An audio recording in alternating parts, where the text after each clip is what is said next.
Un cuarto cerrado llenándose lentamente de algo oscuro.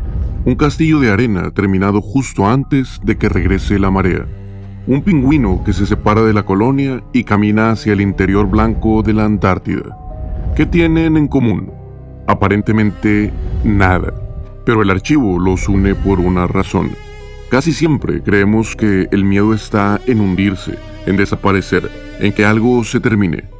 Pero hay otro miedo que es más difícil de nombrar. Ver a algo o a alguien dejar de obedecer el sentido que los demás daban por correcto. Hola, gracias por llegar a este jueves de Archivo 42, episodio 31, Nihilismo o el camino que nadie tomó.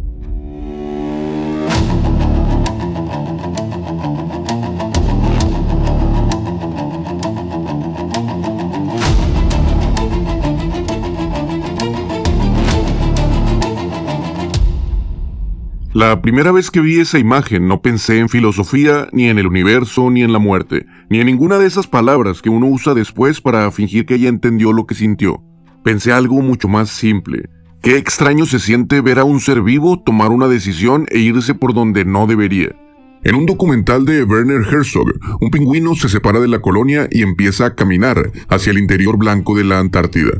No hacia el mar, no hacia la comida, no hacia el refugio, hacia el otro lado. La escena se volvió muy famosa desde hace tiempo. Se ha recortado, comentado, convertido en memes, y en los últimos años mucha gente empezó a llamarlo de una forma muy específica, el pingüino nihilista. Y fue justo por eso que lo recordé. Yo no le puse el nombre ni quiero colgarme de una interpretación que ya se repitió miles de veces, pero la recordé porque me di cuenta de algo bastante humano. A veces escuchamos una palabra, la repetimos, la compartimos, la usamos para sonar interesantes, y en realidad no nos hemos detenido a pensar qué significa. Entonces quiero empezar por ahí. ¿Qué es ser nihilista? ¿Por qué alguien vería a ese pingüino y pensaría en eso? ¿Es una observación más o menos justa? ¿O solo es una forma elegante de bautizar una imagen rara? Porque, evidentemente, desde afuera, ese animal parece dirigirse hacia un lugar que es equivocado.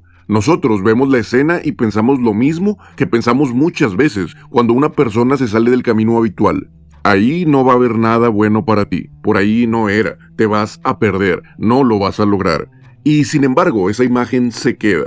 No porque el pingüino sea un filósofo ni porque ahí haya una lección zoológica impecable. También es justo decir que no sabemos con certeza lo que pasó después, o qué significaba para ese pingüino en particular tomar ese recorrido. Pero en este episodio se queda por otra cosa, porque toca algo nuestro, la posibilidad de ir hacia nuestras propias montañas, incluso cuando para los demás es evidente que ese no debe de ser el camino. Y quizá ahí es donde empieza la pregunta de este episodio. Porque el nihilismo no es solo decir que ya nada importa, ni adoptar una pose oscura, ni mirar el vacío con música triste de fondo. El nihilismo empieza cuando el sentido heredado pierde autoridad. Cuando el camino que todos pisan ya no convence solo porque todos se fueron por ahí. Cuando así se hace, deja de ser una respuesta válida para ti. Cuando el rastro sigue ahí, pero ya no alcanza para darte razón ni sentido. Y supongo que por eso se me vino a la mente abrir este archivo. Entonces, si alguna vez tú hiciste todo bien y aún así te quedaste con la sensación de que algo no alcanzaba, algo no cuadraba, algo no lograba ser lo que tú esperabas, entonces quédate. Porque esa escena o ese sentimiento, aunque no explique nada por sí sola, sí roza una condición muy humana.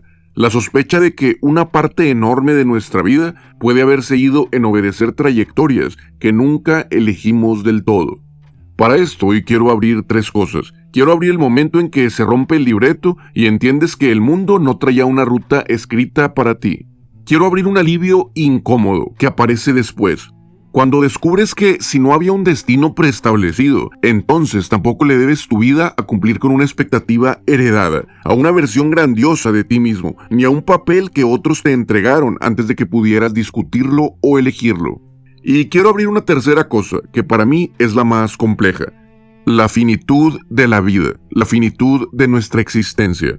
Porque ese hecho no vuelve trivial la vida, la vuelve más seria, más densa, más tuya.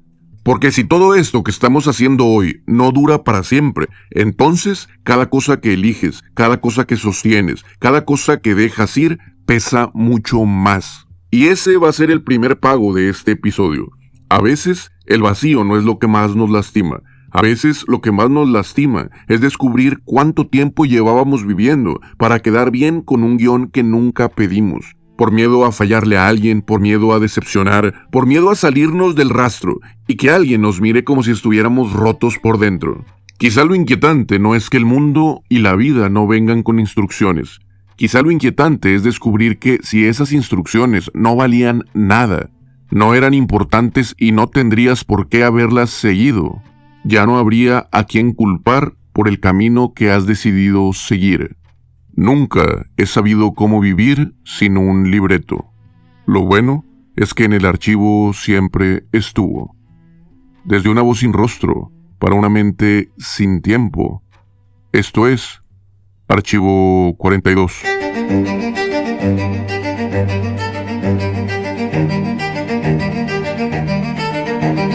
Entonces voy a responder la pregunta: ¿qué significa de verdad ser nihilista? En filosofía la palabra se ha usado para varias cosas, pero casi siempre gira alrededor de una misma fractura. La sospecha de que no hay un sentido último, un valor garantizado o una verdad heredada capaz de sostener la vida por sí sola. No es solo una pose oscura ni una frase aprendida, es una fractura, es darte cuenta de que todo lo que te heredaron y lo que te dijeron no tiene por qué cumplir un propósito. Es darte cuenta de que a pesar de que sigas el guión y el libreto al pie de la letra, nada está garantizado en tu vida. El nihilismo empieza en un lugar más preciso y más incómodo, cuando entiendes que el sentido no viene dado de fábrica, no viene desde que naciste. Porque mientras creces, la vida se te llena de promesas. La gente te repite que si haces lo correcto, algo va a llegar. Tu familia te hereda ciertas ideas de lo que vale la pena hacer y lo que no vale la pena hacer. La escuela te enseña qué cuenta como éxito. La sociedad te muestra qué clase de vida merece aplausos. Y tú aprendes a moverte dentro de ese sistema como si al final del camino fuera a aparecer una confirmación clara, una especie de pago por haber obedecido cada una de las etapas. Pero esa confirmación no siempre llega. A veces haces lo que tenías que hacer, avanzas por donde se suponía, cumples con lo que te dijeron que importaba, y aún así algo en tu vida no cuadra. No porque de pronto te hayas vuelto oscuro o caprichosa, sino porque empiezas a notar que eso que te prometían sigue sonando fuerte a tu alrededor, pero ya no te convence por dentro, ya no quieres seguir el mismo camino. Y ahí es donde empieza el golpe del nihilismo, no en que todo dé igual, no en que la vida sea mala de por sí, sino en descubrir que el porqué que sostenía muchas cosas empieza a perder fuerza. El libreto sigue ahí, pero ya no trae la firma del universo, no todo se te va a cumplir, a pesar de que sigas las instrucciones al pie de la letra. Y por eso ese pingüino tanta gente le dice nihilista, no porque sea un filósofo con plumas, se le dice así porque la imagen toca una ansiedad humana, la de ver algo vivo abandonar una dirección que parecía ser la natural, la útil, la compartida, y seguir moviéndose, aunque desde afuera el recorrido pareciera absurdo. Bueno, suena gracioso que hiciera todo este episodio para tratar de explicar un meme, pero pues así funciona la mente. Eso es lo que la palabra intenta nombrar cuando se le dice pingüino nihilista, no al animal, sino a nuestro desconcierto frente a un gesto que deja de obedecer una lógica que todos dábamos por válida. La colonia responde a una dinámica reconocible, ellos van hacia cierto lugar por instinto. El camino hacia el mar, hacia el alimento, hacia permanecer en grupo, encaja con lo que todos esperamos ver. En cambio, desviarse hacia un lugar donde no vemos ni refugio ni propósito visible nos rompe toda lógica, y por eso esa imagen se nos queda pegada. Y bueno, es momento de hacer una precisión que es importantísima. El hecho de que el sentido no venga de antemano en tu vida no significa que las consecuencias desaparezcan, no significa que todo dé lo mismo, y tampoco significa que puedas romper lo que quieras y luego llamarlo lucidez, cuando realmente hiciste un desastre. El pingüino caminó hacia donde no había alimento, hacia donde no había un grupo que lo protegiera. Entonces, esa escena tuvo consecuencias para el animal, aunque lo que significara por dentro para él sea algo aparte. Ahora sí, una vez marcada esta línea de decir todas tus acciones van a tener consecuencias, lo que se cae cuando hablamos de esto no son las consecuencias. Lo que sí derrumbamos es la idea de que existe un orden superior que venga a decirte que este camino sí vale por sí mismo y el otro camino que no tomaste no tenía valor. Que esa meta que estás persiguiendo justifica toda tu vida, que esa obediencia merece respeto solo porque siempre se ha hecho de esa manera. Eso es lo que tratamos de derrumbar con esta corriente de pensamiento. Y ahí empieza a apagarse lo que te prometía. Si el mundo no te entregó una ruta sagrada, entonces muchas de las cadenas que te gobiernan dejan de parecer absolutas. No le debes nada a nadie.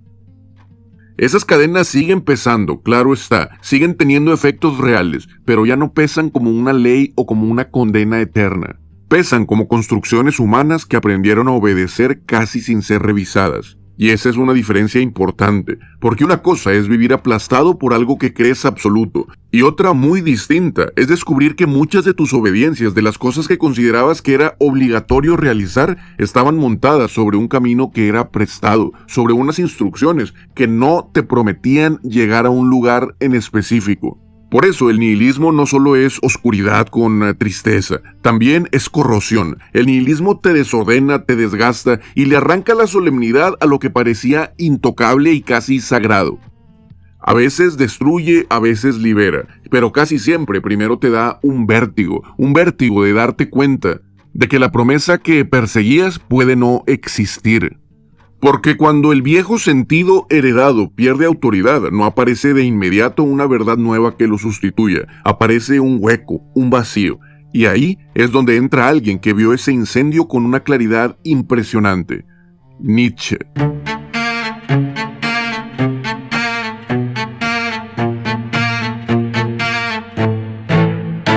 El archivo no toma partido, no recomienda y no prefiere nada. Pero hoy sí quiero decir algo personal. Desde joven he sentido cierta admiración por esta persona, y no termino de saber por qué. Quizá por eso hoy te voy a hablar de Friedrich Nietzsche. No como una estatua, no como fabricante de frases intensas y oscuras, y mucho menos como el filósofo que, entre comillas, mató a Dios, para escandalizar a medio mundo. Me interesa por algo diferente. En los bloques anteriores hablamos del nihilismo como ese momento en el que el sentido heredado perdió autoridad. Nietzsche importa aquí porque vio esa grieta mucho antes que otros. Entendió que una cultura puede seguir usando las mismas palabras, los mismos valores y las mismas promesas, incluso después de haber perdido la fe real que la sostenía. Y ahí empieza el problema. Cuando Nietzsche escribe que Dios ha muerto, no está lanzando una burla ni celebrando una victoria intelectual, está describiendo una crisis. En su manera de pensar, Dios no importa solo como una figura religiosa, sino como el gran respaldo del mundo, la base que hacía pensar que el bien y el mal tenían un fundamento, que el sufrimiento podía tener un porqué, y que hacer lo correcto estaba sostenido por algo más alto que solo la costumbre, el miedo o la conveniencia. Por eso la frase que se le atribuye importa tanto, porque si ese respaldo en el que depositabas todas tus acciones se cae, no se cae solo una creencia, se tambalea también la estructura que organizaba la vida, y entonces aparece una pregunta que Nietzsche vio venir antes que casi todos. Si ya no puedes apoyar tu vida en esa idea, en esa creencia, ahora, ¿en dónde vas a poner tu sentido? Y eso es lo verdaderamente interesante. Nietzsche no te invita al caos de por sí, sino que te deja sin coartadas y sin salidas fáciles. Ya no basta con decir así lo hago porque así debe ser, así se ha hecho siempre, Dios lo manda, el destino lo quiso, o así es como funciona el mundo. De pronto, muchas de las respuestas heredadas siguen sonando a tu alrededor, pero ya no te sostienen igual. Ahora imagina que eso donde depositabas tu sentido no era solamente Dios, es cualquier idea, cualquier apego, cualquier lección que alguien te haya dejado, o lo que tú creías que era una instrucción para encontrar el sentido verdadero de tu vida. Imagina que eso desaparece, o cuando menos se tambalea. Ahí es donde aparece el hueco del que te hablaba. Primero se siente un vértigo y después un vacío, porque si esas reglas o instrucciones realmente no te prometen que vas a encontrar la plenitud y el sentido de tu vida, entonces, ¿en dónde lo vas a buscar? La tentación clara sería llenarlo rápido con cualquier cosa que se parezca a una verdad. Hay gente que se refugia en ideologías, en una moral rígida, en obsesión con el trabajo, la nación, un partido político, el éxito, la pureza, el prestigio o las amistades. Nietzsche entendió que cuando una sociedad pierde su cielo, casi siempre corre a fabricarle un sustituto. Y por eso me interesa en este episodio, no como el hombre que trae respuestas, sino como el testigo que vio el incendio que se genera en nuestro interior. Vio que el problema no era simplemente dejar de creer en algo, el verdadero problema era cómo vivir después de eso sin mentirse, sin correr de inmediato a esconderte bajo otro techo prestado. Y eso lo vuelve una figura central en este episodio. Porque el nihilismo visto desde Nietzsche no es una pose ni una tristeza decorada con palabras oscuras. Es el momento en que el sentido heredado perdió la fuerza. Nietzsche entonces nos deja con este incendio en el pecho y con la advertencia de no correr a llenar ese vacío con lo primero que encontremos. Pero esta misma sospecha ya se había escrito siglos antes desde otro tono y desde otro mundo. Esa voz hablaba del cansancio de perseguir el viento. Ahí entra el Eclesiastés.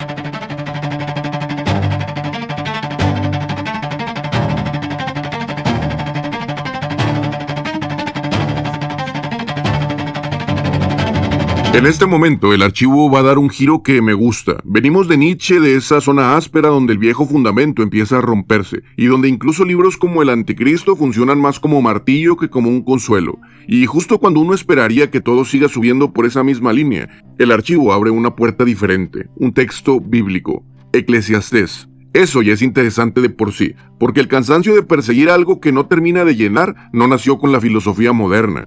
Ya estaba escrito, con otro tono y desde otro mundo, en una voz que una vez dijo, al malo debiera de irle mal y al bueno bien, pero algunas veces sucede lo contrario. Y también dijo, como saliste del vientre de tu madre desnudo, así volverás, nada del fruto de tu trabajo podrás llevarte. O lo que más me interesa el día de hoy, toda obra es correr tras el viento. No habla como un sermón ni como una respuesta religiosa para contrarrestar haber hablado de Nietzsche en el bloque anterior. Me interesa como un registro humano, como una página vieja del archivo donde alguien miró la vida y dejó escrita una sospecha que hasta hoy sigue viva, que muchas de las cosas por las que corremos prometen más de lo que nos pudieran dar. Eclesiastés habla del trabajo, de la sabiduría, del placer, de la riqueza, del tiempo. No los trata como si fueran males absolutos. Lo que sí hace es mirarlos con una honestidad incómoda y admitir que, aun cuando los consigues, no siempre entregan la clase de plenitud que te prometieron.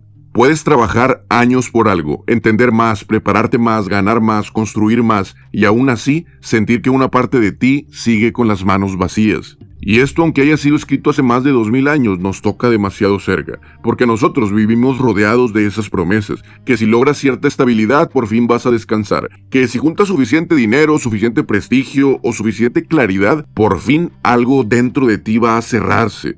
Y muchas veces eso no pasa. Llega el ascenso, llega la casa, la meta, el dinero, el aplauso, y junto con ellos llega otra cosa más difícil de admitir, que eso no era lo que querías, eso no era lo que realmente buscabas, ese no era el sentido de tu vida. Y aquí es donde importa este libro del Eclesiastés, porque ahí no te dice que nada en la vida valga, te dice algo más fino, cuidado con pedirle absoluto a cosas que son finitas. Cuidado con esperar de tu trabajo, de tu inteligencia, de tus logros o de tu disciplina una respuesta total, porque tarde o temprano vas a descubrir que incluso las cosas buenas tienen un límite. No pueden cargar ellas solas con el peso entero de darle sentido a tu vida. Y eso conecta perfectamente con lo que venimos hablando del nihilismo. Nietzsche nos dejó frente a la caída del fundamento. Eclesiastés, desde mucho antes, ya había visto otra parte de la herida. No solo que el suelo puede romperse, sino que muchas de las promesas humanas que usamos para sostenernos tampoco nos alcanzan. No va a ser suficiente. Y a veces no es que sean mentira, sino porque las inflamos, esperamos demasiado de ellas. ¿Y qué es lo que hace el Eclesiastés para no dejarte con esa ansiedad interior? Te dice, baja un poco las expectativas, vuelve al pan, al vino, al trabajo de cada día, al bien pequeño que sí pesa entre tus manos mientras todo lo demás sigue moviéndose. No habla de una solución final, sino habla de una corrección de la escala. Y eso es bastante importante, porque una cosa es descubrir que no existe un sentido total, garantizado y perfectamente empaquetado para ti. y otra muy distinta es concluir que por eso nada vale. Más bien, cuando dejas de exigirle infinito a la vida, empiezas a mirar de otra forma lo poco que se alcanza a tocarte, a rodearte, a darte un poquito de sentido o un poquito de aliento, a acompañarte y a sostenerte mientras la vida dure. Por eso, puesto junto con Nietzsche, Eclesiastés no suena como un rival, sino como un eco, porque los dos rozan lo mismo, lo mal que estamos educados para esperar de la vida, una clase de garantía que la vida nunca nos prometió. Y cuando esa garantía se rompe, la filosofía lo nombra, la escritura antigua lo lamenta, pero la cultura popular también lo canta. A veces no en un tratado, a veces es en una canción que dura solamente 3 minutos, tocada dentro de un cuarto que se está llenando. Y ahí entran The Strokes.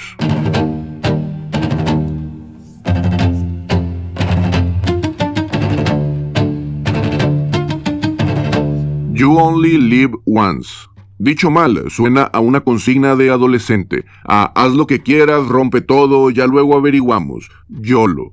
Pero leído con un poco más de cuidado, dice casi lo contrario, que si solo vives una vez, entonces lo que eliges no pesa menos, pesa más. Por eso esta canción entra también aquí. No porque sea un manifiesto filosófico, sino porque traduce el problema a una imagen que se entiende en el cuerpo. La banda está encerrada en un cuarto mientras el nivel sube. El líquido va cubriendo el suelo, las piernas, los instrumentos, la forma misma de la escena. Y aún así, ellos siguen tocando. Fab Moretti sigue marcando el ritmo incluso cuando la batería desaparece por completo bajo el líquido negro. Y eso es lo que me importa en este momento. La escena no transmite irresponsabilidad, transmite insistencia bajo una condición finita. No la fantasía de que nada va a sucederte, sino la decisión de seguir haciendo lo tuyo, lo que quieres hacer de verdad, sabiendo que sí, que el tiempo te va a cubrir, que el cuarto no va a vaciarse y que nadie va a entrar a decirte que lo que haces quedó justificado para siempre. Y en esa lógica rara que tiene el archivo, o en este caso mi cabeza, ahí hay una forma de nihilismo. No en el sentido torpe de YOLO, nada importa, sino en otro mucho más preciso, seguir tocando aunque no haya una promesa de rescate, de un premio final, ni de un sentido garantizado. Algo parecido al pingüino caminando hacia un lugar donde nadie ve una razón suficiente, no porque perderse sea noble, ni porque el vacío sea bello por sí mismo, sino porque la ausencia de garantía deja el gesto completamente expuesto. Ya no la sostiene un libreto, la sostiene solo la decisión y la convicción de seguir adelante. Si solo se vive una vez, la vida no puede tratarse como algo banal. No puedes esconderte eternamente detrás del luego veo, del cuando tenga claro qué es lo que quiero, del cuando llegue la señal correcta, empiezo. Si el nivel del líquido sigue subiendo y te va a cubrir, entonces cada cosa que haces dentro de ese cuarto que se llama vida pesa más, no menos. No haces las cosas porque una estructura superior te las bendiga. Las haces porque decides que incluso aquí, incluso así, incluso en la vida que estás viviendo en este momento, merece seguir tocando, aunque el agua te esté llegando al cuello. Y ahora sí, esta canción ya dejó de ser un video de rock y se volvió una pregunta complicada. Si de todos modos el cuarto se va a llenar, ¿qué merece seguir tocando mientras el nivel sigue subiendo? Y esa es la traducción cultural que quiero sacar de este bloque. No se trata de vive como quieras o todo da igual. Más bien, no tienes un tiempo infinito, no tienes un libreto garantizado, y no tienes la promesa de que el mundo te va a premiar automáticamente por haber obedecido un libreto que alguien te inventó. Así que la pregunta ya no es cómo aparentar que vives bien. La pregunta es, ¿qué en tu vida vale lo suficiente como para seguir sosteniéndolo mientras esto dura? Y cuando esa duda deja de sentirse solo en un pingüino, en Nietzsche, en Eclesiastés o en una canción de Strokes, y empieza a respirarse en toda una época entera, ya no estamos frente a una rareza filosófica, estamos viendo todo esto en la actualidad.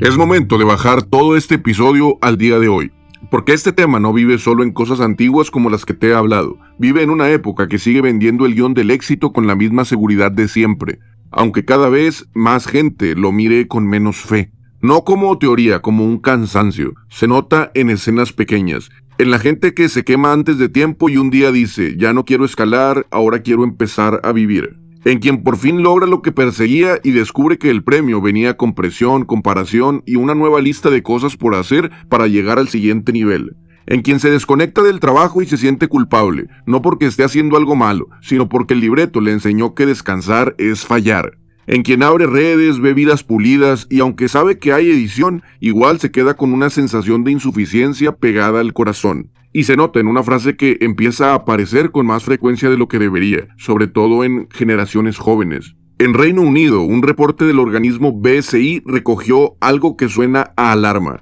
Casi la mitad de los jóvenes de 16 a 21 años dijo que preferiría haber crecido en un mundo con menos internet. Esto no es una prueba del nihilismo como sustancia, pero sí es un síntoma de una época, tomar un camino diferente al que todos creemos que es el normal. El internet se ha vuelto parte de la vida de todos nosotros. Hasta se siente raro estar desconectado o sin datos. Pero toda una generación está empezando a pensar en desconectarse. En cuanto a los ejemplos que te daba anteriormente, nuestro sentido venía envuelto en deber, en sacrificio o en reputación, y hoy llega con palabras similares. Se habla de crecimiento, visibilidad, impacto, marca personal y optimización de todas las cosas. Pero la promesa profunda se parece demasiado a lo mismo de siempre. Si haces bien las cosas, al final, todo se va a acomodar como debe. Pero cada vez más gente empieza a darse cuenta que no, o cuando menos a sospecharlo. No porque toda renuncia sea lucidez, ni porque toda ruta nueva sea mejor, sino porque el guión original está perdiendo autoridad. Ahora, después de haber recorrido todo este episodio conmigo, quiero dejarte una imagen final.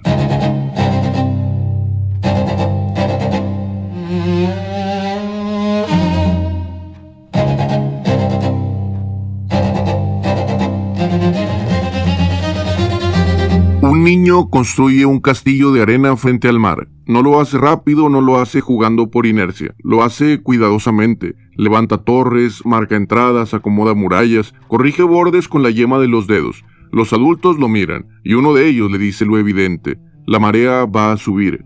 El niño no discute. No intenta convencer a nadie de que esta vez será distinto. No dice que su castillo va a durar para siempre. Solamente sigue construyéndolo. Cuando termina, se queda un momento mirándolo, e instantes después, el agua llega. Primero borra una esquina, después una torre, luego una pared entera, y en unos cuantos minutos ya no queda nada. Sin embargo, nadie podría negar que ese castillo existió. Nadie podría decir que no valió la pena hacerlo solamente porque duró muy poco. Y quizá ese sea el punto más difícil de aceptar. Algo puede desaparecer, y aún así, haberte dado sentido mientras estuvo aquí. Las pequeñas acciones que te alcanzan a sostener mientras te diriges hacia lo que tu corazón verdaderamente anhela, importan, e importan demasiado. Habrá que saber distinguirlas y defenderlas, porque en el momento en que te desvíes del camino, alguien podrá observarte y decirte: no tiene sentido que vayas hacia allá, te estás equivocando. Ese castillo se va a caer. Dependerá de ti si tomas la decisión de dar ese paso hacia tus propias montañas o si vuelves al libreto heredado.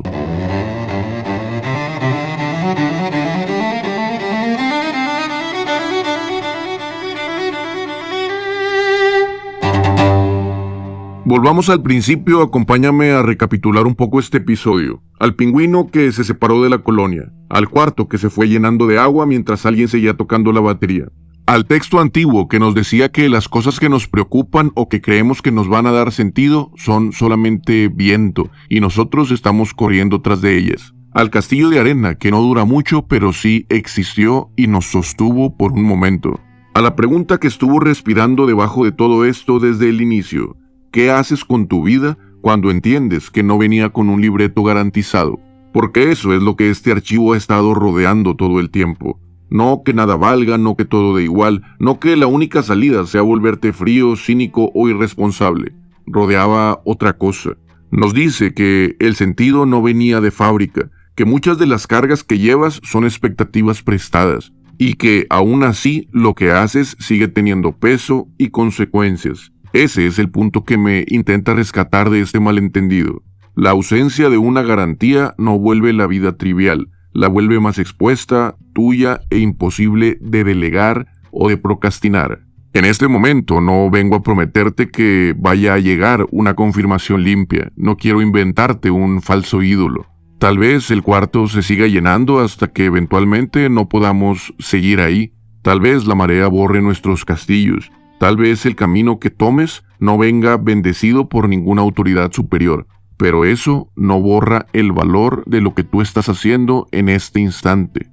Quizá haya quien me venga a discutir que de lo que yo estoy hablando no es el nihilismo puro, pero cuando menos en el sentido en el que estamos tocando este episodio, este nihilismo del que yo he decidido hablarte el día de hoy, nos dice que si no existe un libreto capaz de prometerte que todo lo que buscas se va a cumplir, entonces tu manera de amar, de estar, de trabajar, de renunciar, de crear, de cuidar y de elegir ya no puede esconderse detrás de una justificación prestada.